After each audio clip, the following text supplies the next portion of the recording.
Muchas gracias a los organizadores de este evento. Para mí es un privilegio estar aquí en la Casa del Lector, la Fundación Germán Sánchez Ruy Pérez, que pues, desde años he seguido su evolución y haciendo siempre proyectos, desarrollando de interés para la lectura. Es difícil hacer una charla después de Paulo, con lo bien que se expresa y todo lo que nos ha estado contando. Nos ha dicho que para acercarnos a la lectura, primero tenemos que emocionarnos, tenemos que querer llegar a historias que nos emocionen. Estoy segura que todos los que estáis aquí, antes de leer, antes de aprender a leer, os han contado historias que os han emocionado. Os la han contado vuestros abuelos, vuestros padres, vuestros tíos, os han contado cuentos. De ahí seguramente surgió vuestro interés por esas historias y que luego llegó a la lectura. Y de ahí surge este libro, La voz de los libros, porque las historias, como nos llegan, primero es a través del oído. Como ha comentado Luis, llevo trabajando 8 o 9 años para Storytel. Cuando llegó aquí a España yo no había escuchado nunca un audiolibro, más allá de esos cuentos que existían en cassette en los años 80, que ponía mi padre cuando íbamos en el coche. Y entonces, bueno, yo leía en papel y en libro electrónico.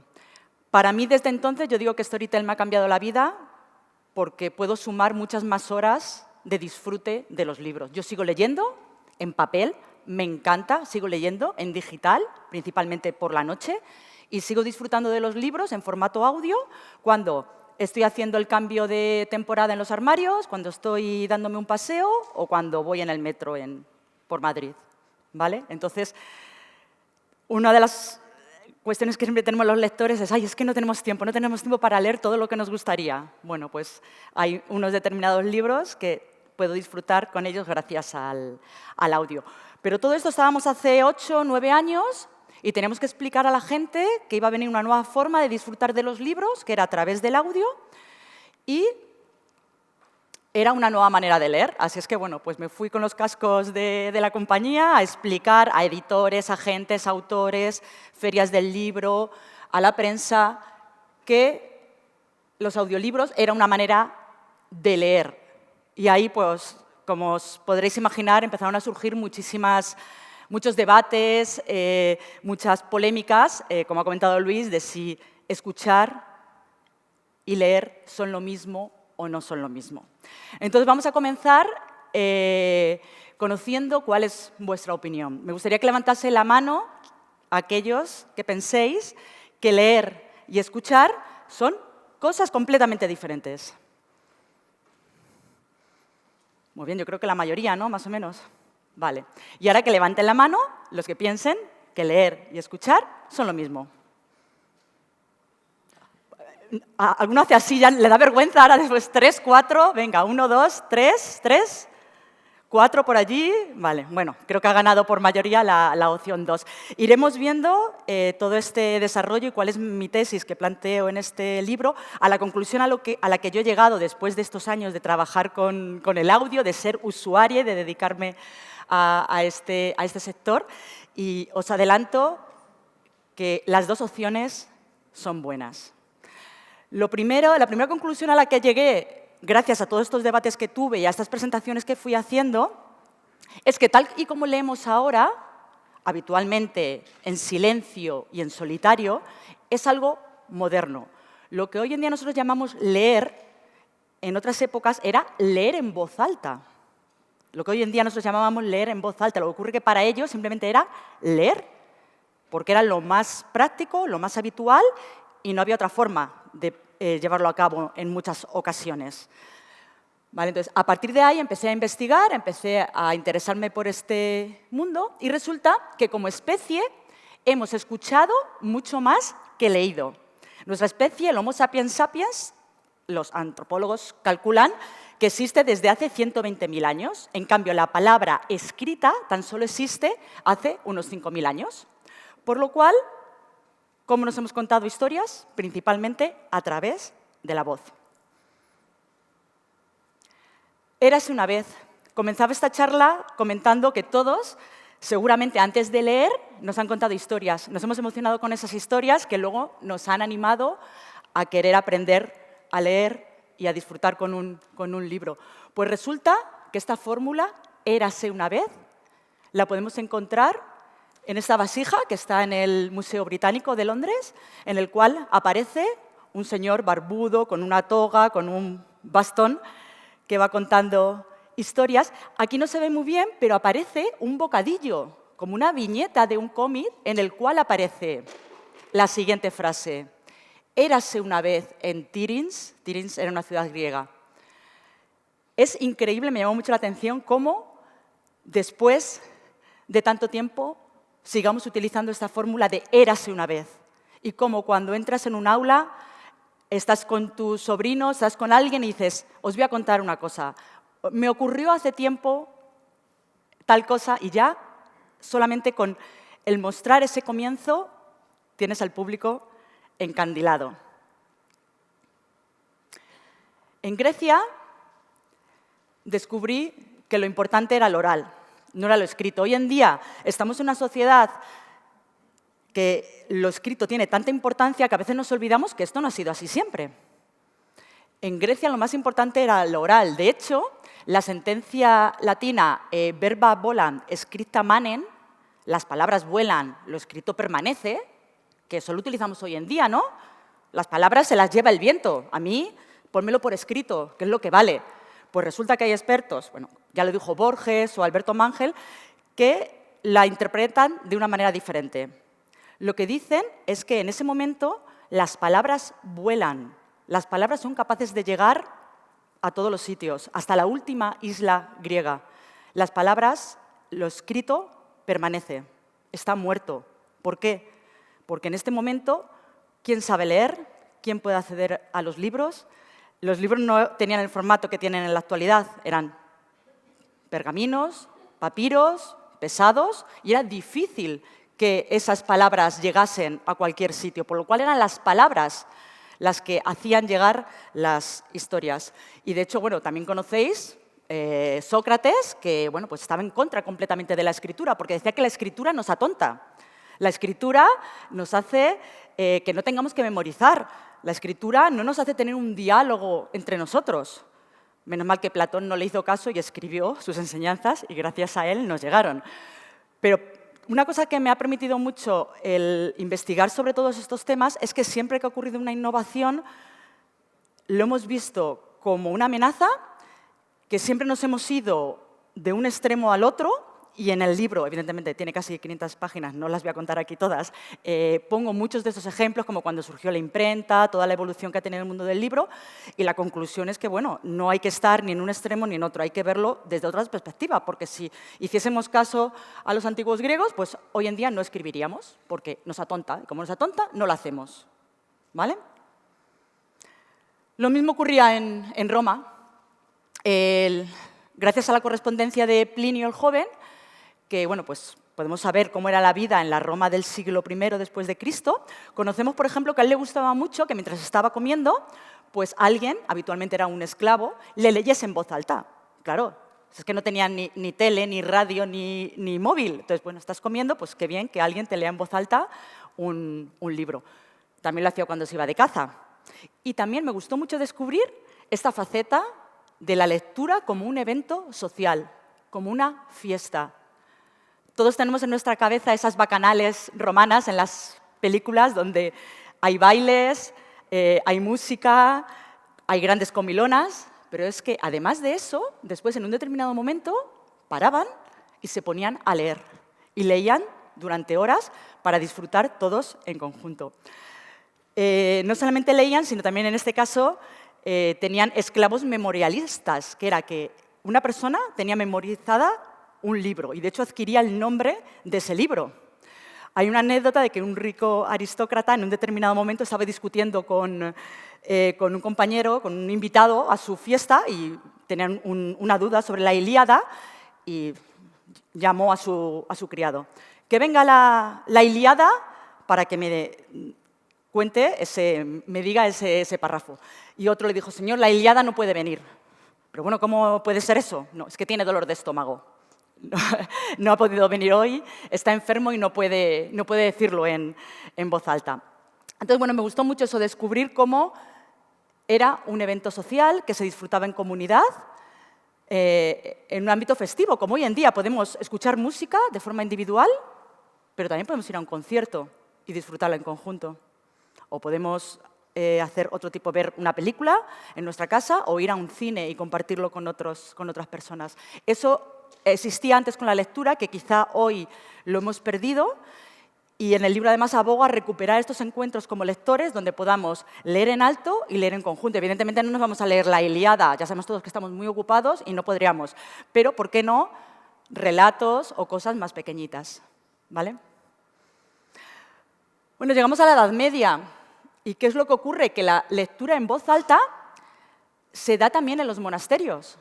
En los monasterios tenemos personas que saben leer y tenemos personas que tienen libros, porque hemos dicho, en la antigua Roma y Grecia se podría dar esa circunstancia, que no tienes acceso a los libros, no sabes leer, pues es que tenía alguien que leerte en voz alta, porque si no, no te enterabas de las historias.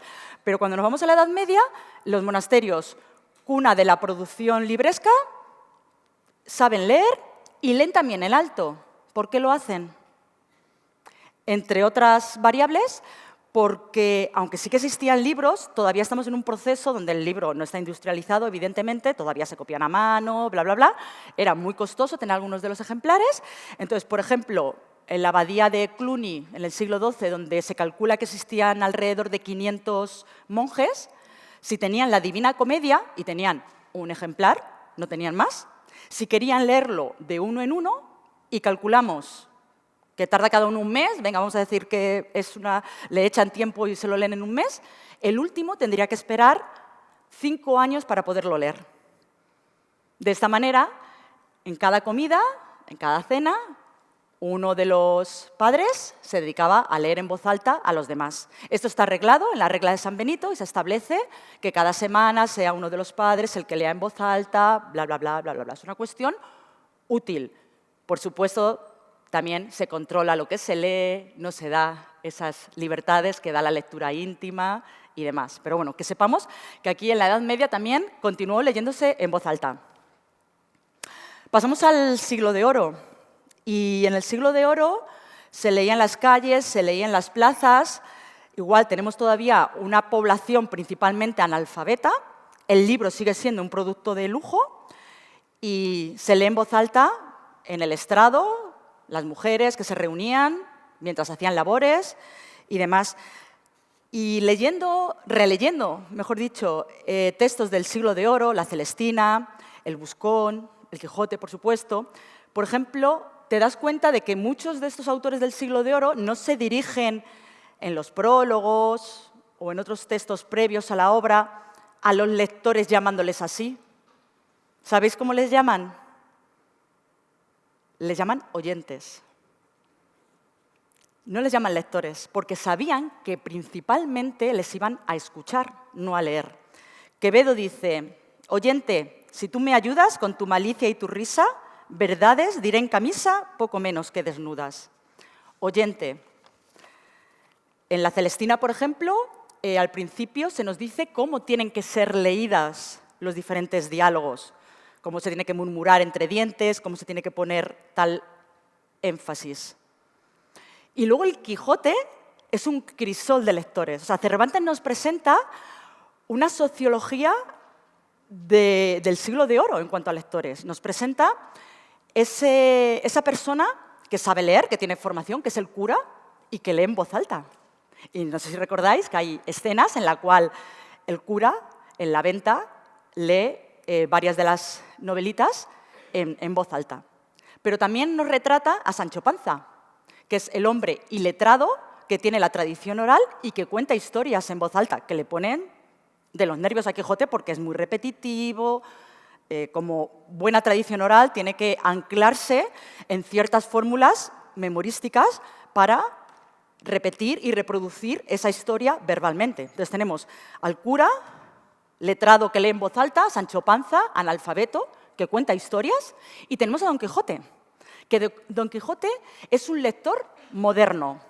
Aquí, en esta época, ya se estaba produciendo cierto cambio de esa lectura en voz alta que hemos ido viendo a una lectura individual, acceso de los libros, y es un lector raro. Es un lector raro porque lo habitual sigue siendo disfrutar de los libros en comunidad y, de hecho, por eso se dice que va a acabar loco de mucho leer, por supuesto, pero sobre todo por hacerlo en silencio. Esa segunda parte quizá no lo, o yo al menos, no la conocía hasta que me metí en esta investigación. Siempre me habíamos dicho que en la novela se dice que Don Quijote, Alonso Quijano, se vuelve loco de tanto leer. No, el cura también leía, o el cura no leía, leía mucho. Quijote leía novelas de caballería, vale, podemos luego incluso entrar en el debate de qué leía y qué no, pero lo que se dice es que Don Quijote lee mucho novelas de caballería y lo hace en silencio, es un raruno. Es como si un día te invitan a una boda y vas a comer y dices, bueno, vale, yo me cojo mi plato y me voy yo aquí sola. Si yo voy a comer igual, ya bueno, pero hemos venido aquí a comer, pero para estar todos juntos. Esa celebración de la lectura era comunitaria. De hecho, los médicos del Siglo de Oro indican que leer en silencio es peligroso. Así lo decían. ¿Por qué? Porque puede llegar a confundir realidad y ficción, que es lo que le pasaba a Alonso Quijano. Es decir, si estamos ahora aquí todos y leemos en voz alta, pues estamos anclados a este espacio físico, no terminamos de irnos, pero cuando nos metemos en una lectura solitaria, individual y en silencio, sí que parece como que estamos en ese mundo. Por lo cual, los médicos en el Siglo de Oro decían que leer en silencio es malo, era malo para la salud. Esto ocurría en el Siglo de Oro, pero bueno, siguió ocurriendo en la época de la Ilustración, la Revolución Francesa. A lo largo del libro, bueno, pues hago hincapié en cómo muchas corrientes políticas, filosóficas, se transmitieron gracias a la lectura en voz alta de panfletos, de periódicos, no solamente a clases analfabetas o populares, sino también clases elevadas, donde igual quizás sí que algunos sabían leer, pero no tenían acceso a los libros. O como Rousseau, que fue, debido a que su obra se prohibió, de palacio en palacio, leyendo su obra. Como digo en el libro, he recogido todo este tipo de información que he ido recopilando estos años para tratar de explicar qué es lo que ha ocurrido hasta ahora. Y hasta no hace mucho, porque podemos seguir. Seguimos al siglo XIX y nos vamos con Dickens. Dickens llevó a cabo una gira de lecturas. Bueno, comenzó como algo aficionado en Reino Unido, pero luego se dio cuenta que le daba dinero. Y como conocéis además que en Estados Unidos sus derechos de autor no se respetaban, no existía el copyright y demás, pues tenía muchas deudas, todo hay que decirlo, pues comenzó a cobrar entrada y él leía sus obras en voz alta. Hay que decir también que él había sido actor, se le daba muy bien esto de las exposiciones públicas, tenía una buena inflexión de voz.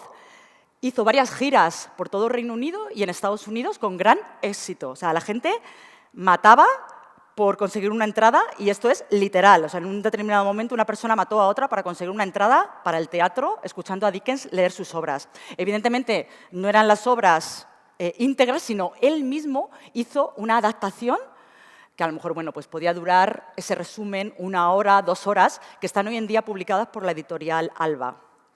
¿Vale?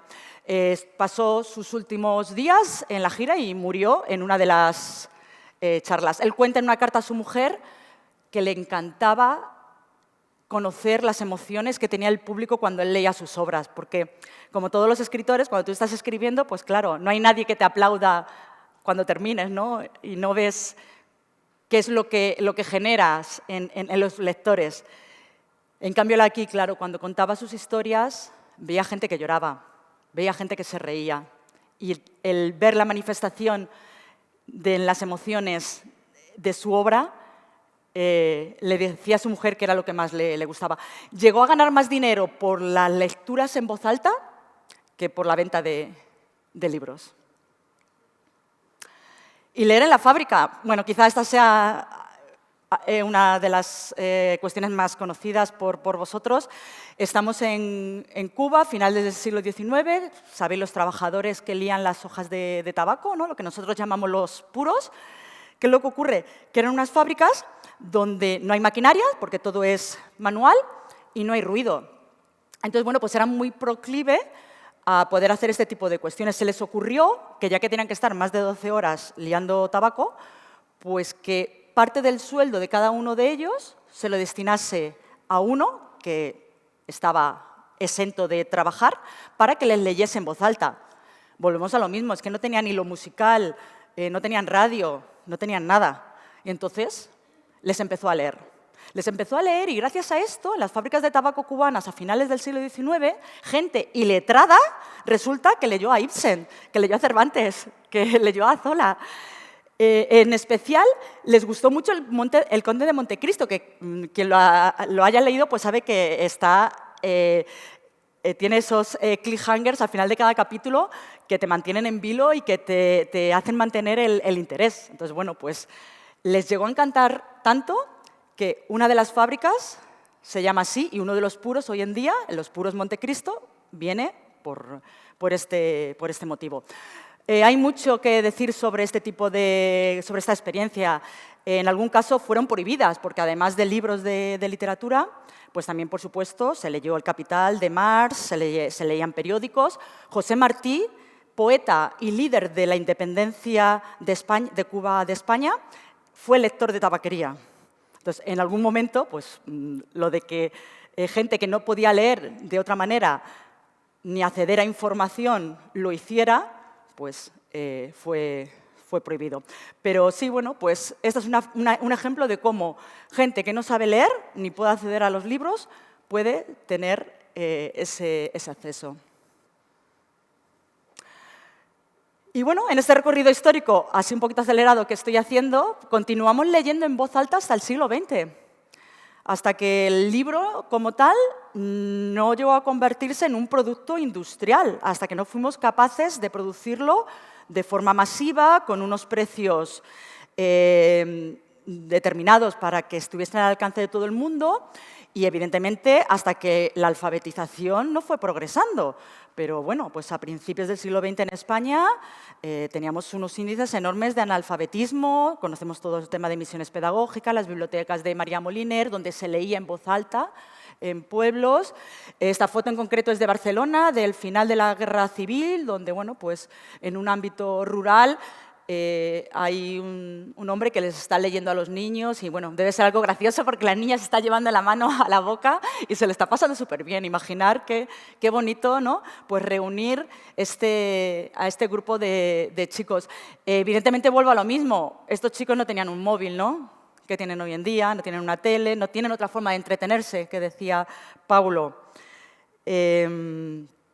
Justo el principio del siglo XX es cuando empiezan a surgir los grandes medios de comunicación de masas. Surge la radio, surge la tele, surge el cine, entonces ya nos vamos desviando, ¿no?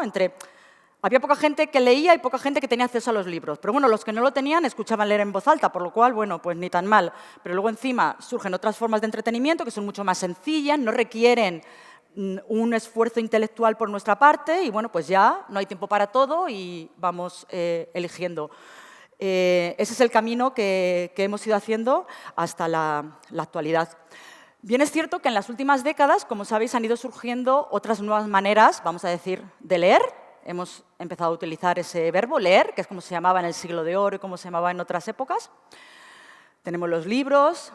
Cuando surgieron los e-books, yo recuerdo que todos los debates del sector era que eso no era leer, que lo de los libros electrónicos, que donde se pusiera el papel, que se memoriza peor, y de todo eso hay muchos estudios y muchas de esas cosas son ciertas. Yo recuerdo peor los temas que he leído en un libro electrónico que las que he leído en un papel, que he subrayado, que he puesto post-it y demás. Evidentemente, si me estoy preparando una oposición o estoy aprendiendo algo desde un punto de vista profesional, lo hago en papel. Si quiero evadirme y leer una novela negra, pues a lo mejor lo hago en digital y por la noche.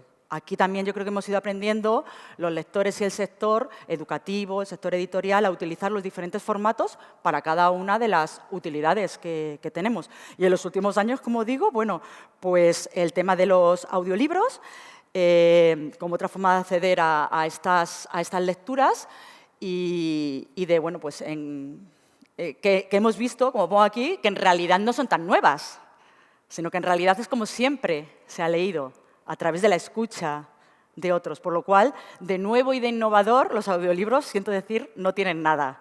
Es muy, muy, muy, muy antiguo. Es muy antiguo y, como he dicho al principio de todo, biológicamente estamos más preparados para escuchar que para leer, porque simplemente por evolución de nuestra especie lo hemos hecho durante más tiempo y nuestro cerebro está más preparado para ello. Por eso leer es tan difícil y es un esfuerzo y hay que fomentarlo y hay que inducirlo y tiene sus beneficios y su recompensa con cuestiones que el audio no nos va a dar nunca, ¿vale? Pero aquí no se trata de excluir nada, sino de sumar. Pero antes de llegar al audiolibro, resulta que alguien en el pasado se imaginó que esto podría ocurrir. Y fue Cyrano de Bergerac. Cyrano de Bergerac, en el siglo XVII, en uno de sus libros, que son viajes a la Luna y al Sol, dice que llega allí, a la Luna, y que se encuentra un artilugio del cual sale un sonido y se cuenta ese libro. Para Cyrano de Bergerac eso era una maravilla disfrutar de los libros escuchándolos, que alguien, que brotasen las palabras directamente del libro. Eso lo imaginó él como ciencia ficción. Bueno, también imaginó que llegaba a la Luna antes que Julio Verne, o sea que fue un pionero. Entonces, primero tenemos que alguien lo imaginó y luego nos vamos ya a los años 50. Bueno, perdón, antes de los años 50 nos vamos a Edison y el fonógrafo, que se inventa en el 1877. Y Edison tuvo muchas dificultades para explicar este invento, porque no sabían para qué podía ser práctico. Bueno, has inventado algo, pero no sirve para nada. Tuvo que escribir un artículo en un periódico explicando todas las utilidades que tenía el grabar la voz fonográficamente, ¿vale? Una de esas cualidades, una de esas ventajas, era precisamente leer en voz alta eso que venían haciendo y veníamos haciendo desde toda la historia, para luego, cuando a ti te apetezca, volverlo a escuchar. Ni qué decir, vuelvo a lo mismo, cuando hay una innovación, que ya los periódicos empezaron a sacar viñetas, que hay muchas de estas súper graciosas, y empezaron a decir, sí, hombre, ahora vamos a embotellar a los libros, los vamos a grabar, los vamos a encapsular y vamos a tener ahí como si fuese nuestra bodega de vinos, pero nuestra bodega de libros, y lo veían como algo muy estrafalario, se reían. Bueno, pues volvemos a lo mismo. Pero desde un punto de vista ya de industria como tal, tenemos que esperar a los años 50, estas dos mujeres emprendedoras que, bueno, pues habían estudiado letras, creo que una de ellas había hecho griego y otra no recuerdo exactamente el qué, eran asiduas a estas giras que se seguían haciendo en Estados Unidos, igual que hizo Dickens. En estos momentos, en los años 50, eran muy famosas las giras de lecturas en teatros de poetas, ¿vale? Y, por ejemplo, pues estaba Dylan Thomas, donde, bueno, pues ellas fueron a verle y se les ocurrió esto mismo. Es decir, si nosotros disfrutamos escuchando leer en voz alta estos poemas y existe una tecnología que los graba, ¿por qué no grabar a Thomas Dylan leyendo sus poemas y lo podemos comercializar? Y entonces surgieron los primeros audiolibros. Son Barbara Cohen y Marianne Rooney. Y a partir de ahí fueron convenciendo a diferentes autores y haciendo audiolibros. Gracias a ellas podemos tener la voz de Sylvia Plath y la voz de Tolkien leyendo partes en élfico del Señor de los Anillos. Como curiosidad os he traído también porque también ya en Estados Unidos, que hoy en día el 20% de los audiolibros en Estados Unidos se comercializan en español, para el público hispano, evidentemente, grabaron ya en español. Por ejemplo, La vida es sueño de Calderón de la Barca y otras muchas más. A partir de aquí, la industria del audiolibro empieza a surgir y, bueno, desde ahí ya lo conocéis, los diferentes formatos, vinilo, cassette, MP3 y hoy en día el móvil, el smartphone, donde puedo ir a pasear y alguien, como hacían en la antigua Roma, me lee un libro en voz alta mientras yo estoy haciendo otras cosas. El desarrollo es el mismo. Y entonces, bueno, vamos al meollo de la cuestión, porque aquí somos todos profesionales de la educación, de la lectura. Para mí, leer y escuchar son dos caminos para llegar al mismo sitio. Es decir, si yo quiero ir a un parque de atracciones, yo tengo dos formas.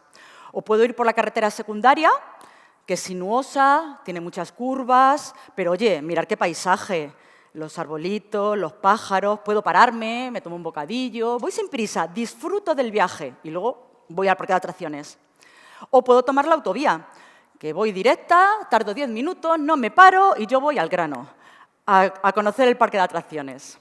Cuando tú me preguntes cuál ha sido mi experiencia en el parque de atracciones, yo te diré, me ha gustado, no me ha gustado, pero cómo he llegado ahí son dos caminos diferentes y son dos opciones personales.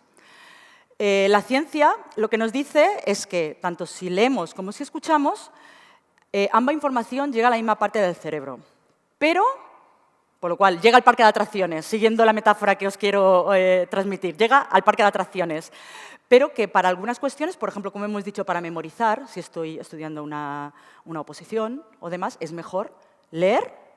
Y si estoy disfrutando todo el tema de sentimientos y de la emoción que yo tengo, y se ha visto por sensores que se les ha puesto a personas que estaban escuchando ficción, thriller, una novela romántica, las emociones de escuchar son mucho más intensas que cuando estaban leyendo un libro en papel. ¿Por qué? Porque biológicamente estamos más preparados para que esa parte del cerebro, las emociones, afloren más. ¿Cuántos escritores me han dicho, cuando mi libro se ha hecho en formato audio y lo he escuchado, me he emocionado? Me ha parecido que mis personajes cobraban vida, porque la voz humana, tiene personalidad. La voz humana está registrada en la propiedad intelectual y eso es otro debate que ahora tenemos en la industria y en el sector con todo el tema de inteligencia artificial y de hacer las cosas bien. Pero quien te está contando un cuento, quien te cuenta una historia, esa voz tiene unos sentimientos que se transmiten a través del audiolibro y no se transmiten a través del papel. Mi postura yo creo que la he ido mostrando y en el libro está bien clara. No se trata de excluir formatos, se trata de complementar, se trata de utilizar cada uno de los formatos acorde a nuestra vida y a nuestro objetivo. Y bueno, finalizo el libro diciendo cómo leeremos en el futuro. Porque hemos leído en voz alta, últimamente estamos leyendo en voz baja, pero ¿cómo vamos a leer en el futuro? Donde hay inteligencia artificial que está leyendo esos audiolibros y donde hoy en día ya hay sensores que te puedes conectar a una máquina y puedes transmitir pensamientos. Esto, además, no sé si habéis visto algún ejemplo de casos, personas que han tenido algún tipo de problema y que están mandando ese tipo de mensajes a través de las máquinas. Estaremos todos conectados mentalmente a una gran intranet donde los libros no nos lleguen por los ojos, no nos lleguen por el oído, nos lleguen directamente por la mente. Esto no es nada descabellado. Igual que Cyrano de Bergerac predijo en el siglo XVII que escucharíamos los libros, hoy en día no es nada aventurado decir que podemos recibirlos a través de la mente. Serán caminos diferentes para llegar a ese parque de atracciones. Tendrán sus cosas buenas y sus cosas malas. Pero desde el punto de vista del disfrute, ¿vale? Ya no me estoy yendo a otros ámbitos también, como puede ser el educativo, el de la comprensión, el de la memoria. Desde el punto de vista del disfrute, yo voy a disfrutar igual con una novela negra, si la leo, la escucho o me llega por la mente a través de bits, ¿vale? Esa es mi propuesta, de que en el corazón siempre van a estar las historias, independientemente de los formatos. Creo que no somos, la industria editorial en los últimos años nos hemos centrado mucho en los formatos. Hay departamentos de digital, ¿por qué? El departamento de digital tiene que estar integrado en el resto de la organización. No podemos separar formatos. No somos una industria de formatos, somos una industria de contenidos, historias. Contamos historias a la gente. Y lo que no podemos decirle es separar y meterles con este tipo de debates y argumentos, que está bien y ya la tendremos. Voy a dejar 5 minutitos para que podamos hablar entre nosotros. Y hay que diferenciar qué es leer, qué es escuchar, qué es que te llegue el libro por la mente. Eso hay que diferenciarlo, qué es bueno, qué es malo, para qué perfil, qué estilo de aprendizaje. Eso vamos nosotros como profesionales a meternos en ello. A la gente de fuera, cuando venga alguien a vuestra biblioteca y diga, me voy a coger un audiolibro, pues es como, perfecto, vas a disfrutar de esa historia, como cuando te contaban los cuentos si eras pequeño. Tú disfruta de la historia, luego vas a querer ir más. Y para esto hay una empresa que es competencia nuestra, que es Amazon, que tiene otra plataforma que se llama Audible, no pasa nada, lo podéis conocer, son los grandes líderes ahora mismo en España, Storytel y Audible, que tiene datos de venta de libros y saben que los usuarios que escuchan audiolibros son grandes compradores de libros también en papel y en libro digital. Yo lo hago, ya lo he dicho, leo en todos los formatos. Por lo cual, mi postura es no separar en formatos, no tener ese tipo de prejuicios a la hora de si se lee o no en un formato o en otro. Por supuesto, hay que seguir promocionando la lectura tradicional en papel. La lectura, como yo he dicho, en audio es un complemento. Es como cuando no puedo tener el papel, se puede utilizar también como una manera de meter a la gente y de engancharla para que vaya dando pasos hacia ese lugar. Y a partir de aquí, no sé si habéis cambiado vuestra postura y pensáis que leer y escuchar es lo mismo o no, pero estaré encantada de escucharos.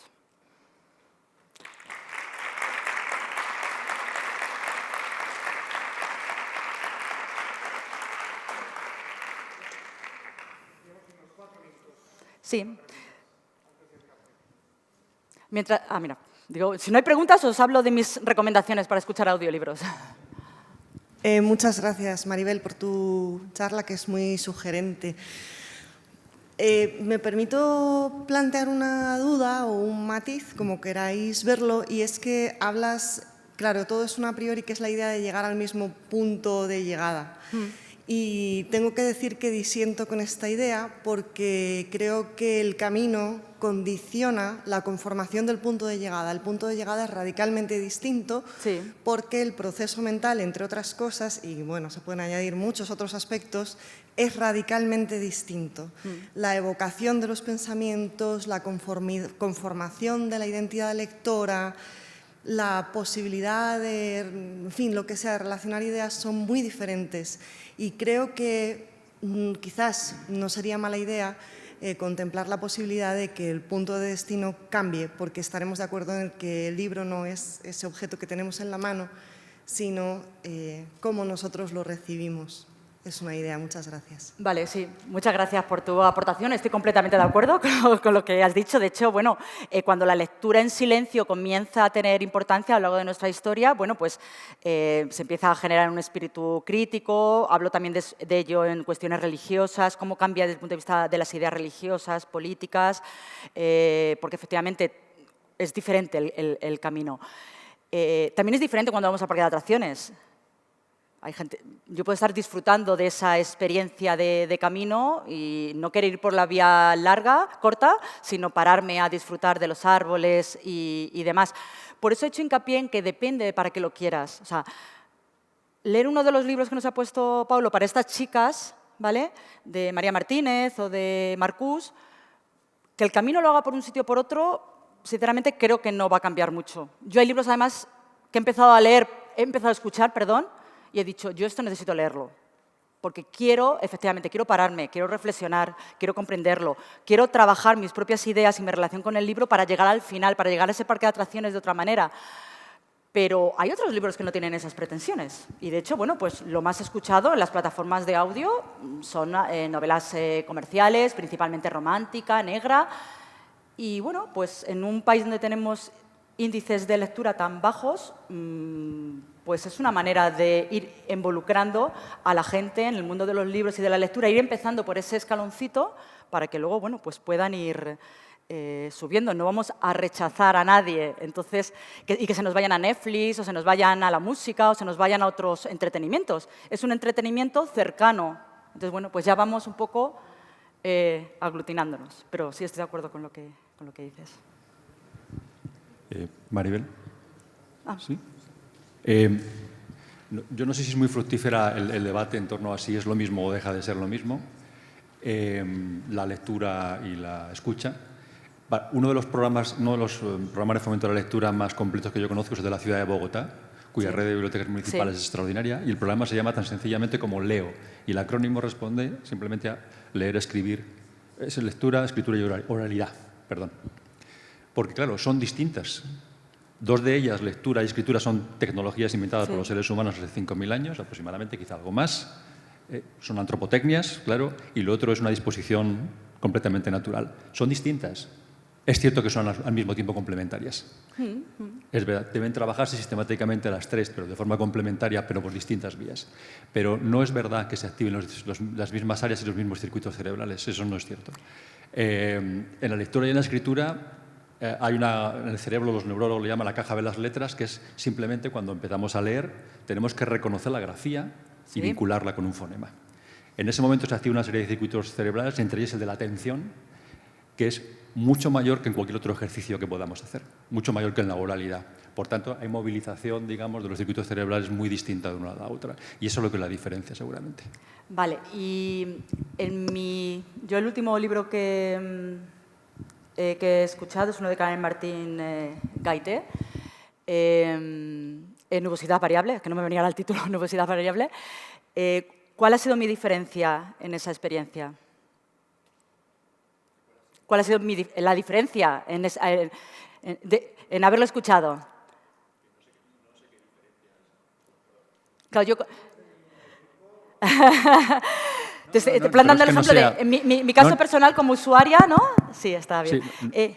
¿Cuál ha sido la diferencia de que yo, en lugar de haberlo escuchado, lo podría haber leído, como leo otras cosas? La movilización de la atención, fundamentalmente. Sí, claro, pero eso también ya lo hago. O sea, si eso lo hago, no es que lo deje. No, pero es diferente, o sea, no porque tú percibas la manera de uno a otro, sino porque tu cerebro se comporta de una manera distinta. Sí.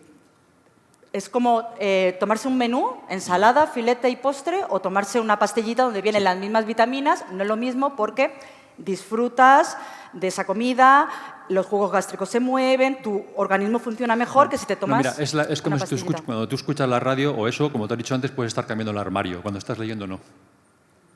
Sí. Bueno, hay gente que va leyendo por el metro, así andando. Hay gente que pero entiéndeme, tú puedes estar fregando los platos escuchando la radio, pero no puedes estar fregando los platos. Pero donde yo quiero ir al final del todo es, si yo esto lo quiero utilizar para entretenerme, para divertirme, para acercarme a las historias, esa es una opción válida. Pero si la cuestión, como te decía al principio, es que no es un debate muy fructífero el que llegamos. No, claro, por eso. Son vías distintas porque son tecnologías diferentes, pero son complementarias, por supuesto, se refuerzan mutuamente, hay sinergias obvias entre ellas, claro. Sí. Por eso los planes de lectura, a mi juicio, más completos son los que trabajan de manera sistemática los tres aspectos, pero son distintos. Sí, completamente de acuerdo. Hola. Yo siempre que agarro el micrófono, los chicos de 2CH me boicotean. Tanto Susana como Joaquín han expuesto cosas que yo luego voy a aprovechar en el debate final, porque creo que es bueno. Hay una parte del debate en la que hay que buscar la claridad. Yo creo que es bueno que encontremos la claridad. Pero venga, dos preguntas y nos vamos a tomar el café. Yo, que vengo de pasar por todos los formatos, digital, papel, creo que una parte del debate está ahí, siempre ha estado, en definir qué es un libro. Creo que esa es fundamental, y también en entender que hay diferentes tipos de lectores, que creo que en el mundo pedagógico ya nos estamos dando cuenta que los niños aprenden de formas diferentes y que no siempre es igual de válido un libro en texto que una historia, porque esa persona neurológicamente no está recibiendo las cosas de la misma forma y la misma estructura. Con lo cual, creo que no podemos decir que un libro en papel no te hace tener el mismo pensamiento crítico que un audiolibro. Depende de muchos factores. Puedes escuchar un audiolibro sentado en el salón de tu casa, escuchar la misma estructura que ha querido poner el autor, escuchar las mismas palabras y sacar las mismas conclusiones. O sea que el debate yo creo que está más en otro punto, que no es en el formato en el que lo consumimos, ni en pensar que porque lo estamos consumiendo en audio estamos yendo por el camino fácil o por la autopista fácil, o porque si el autor ha puesto determinadas palabras te corresponderá a ti entender qué significan esas palabras. Y al final del camino tú, como niño, aprendes las palabras oyéndolas de las personas mayores que te las explican. Bueno, yo una cosa muy breve. No sé si existe, a lo mejor existe y yo no he visto, si existen los formatos mixtos, o sea, un libro en papel que te incluya el audiolibro. Sí, bueno, eso existía antes. Ah, vale, pues no sé, estaba pensando en ese tipo de novela negra y tal, pues que tengo que coger el coche, pues escucho un capítulo en el coche y luego sigo con el papel. Mira, te cuento, en los años 90, principios de los 2000, existía el libro cuando llevaba o un complemento, sobre todo con los libros infantiles, llevaban la forma leída y el libro en CD, el audiolibro en CD, ¿vale? Hoy en día ya como el CD en su formato obsoleto, sí que existe, de hecho, por ejemplo, en Storytel nosotros tenemos audiolibros y tenemos ebooks. Entonces, yo hay partes de historias que las he leído en el e-reader y hay otras partes que después me voy a caminar y sigo escuchando la historia. Alguien lee por mí en esa voz interior que yo tengo. Luego vuelvo a mi casa, tomo de nuevo el e-reader y yo continúo. Se me abre exactamente donde se quedó y yo continúo leyendo. Yo no recuerdo qué partes me han leído y qué partes he leído yo misma. Seguramente mi cerebro habrá estado ahí trabajando más o menos, ¿vale? Pero bueno, para mi objetivo, que era pasármelo bien, para mí eso no hay ninguna diferencia y eso existe. El libro en papel, yo conozco gente que también lo hace, que se pone el audiolibro y luego el libro en papel. Lo que pasa es que hoy en día no se comercializan CDs porque para empezar tienes que tener un dispositivo para poderlo reproducir. Hoy en día...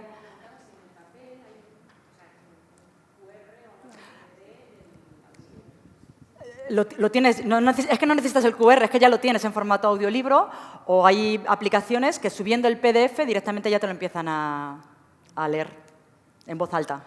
En audiolibro. O sea que sí, y me consta que hay gente que lo hace, leerlo en papel y luego no hemos hablado de todo tema de discapacidades o otro tipo de problemas educativos que desde luego leer y escuchar es fantástico. Sí, gracias.